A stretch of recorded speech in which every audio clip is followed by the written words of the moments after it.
স্বৈরাচার সঙ্গে অনেকেই ছিল, যাদের জন্য তারা আসছে তারাও স্বৈরাচার সঙ্গে সাথে ছিল। আজকে যারা এগুলো করতেছে আগামীকাল এই মব তাদের উপর আসবেন, এটা গ্যারান্টি কে দেবে?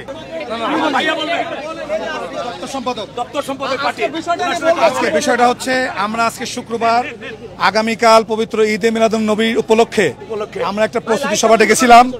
সেই প্রস্তুতি সভার মহাসচিব অপেক্ষা করছিলাম, আমরা মহাসচিব অপেক্ষা করতে আসার জন্য আমরা বাইরে বসাছিলাম। এর মধ্যে পুলিশ, আমাদের রমনা থানা পুলিশ এসে বললো যে আপনারা একটু সরে যান, মিছিল আসতেছে। এই যে মিছিল এসলো, মিছিল আসার পরে ব্যাপক পুলিশ ওদের হামলার মুখে টিকতে না পেরে ব্যাপক লুটতরাজ হামলা ভিতরে করছে, যা আপনারা নিজেরাই দেখতেছেন। এই হচ্ছে আমরা মবের শিকার, বারবার মবের শিকার হচ্ছে, এই নিয়ে 4 বার।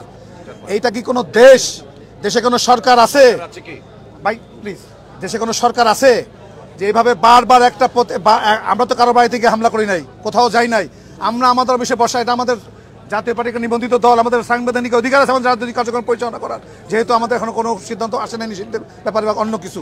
তারপর তারা বারবার এসে আমাদের এভাবে মব করে আমাদেরকে জ্বালাও পোড়া করতেছে, হামলা লুটপাট করতেছে।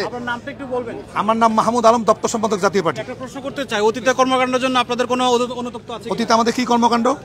স্বৈরাচার সরকারের সঙ্গে আপনারা ছিলেন? স্বৈরাচার সঙ্গে অনেকেই ছিল, শুধু আমরা না, যাদের জন্য তারা আসছে তারাও স্বৈরাচার সঙ্গে সাথে ছিল। সার্জিস বলেন, হাসতাত বলেন, নুররা বলেন, রাশেদ বলেন, সবাই হাসিনার সাথে ছিল। চরমনাই ছিল, ছিল সবাই ছিল।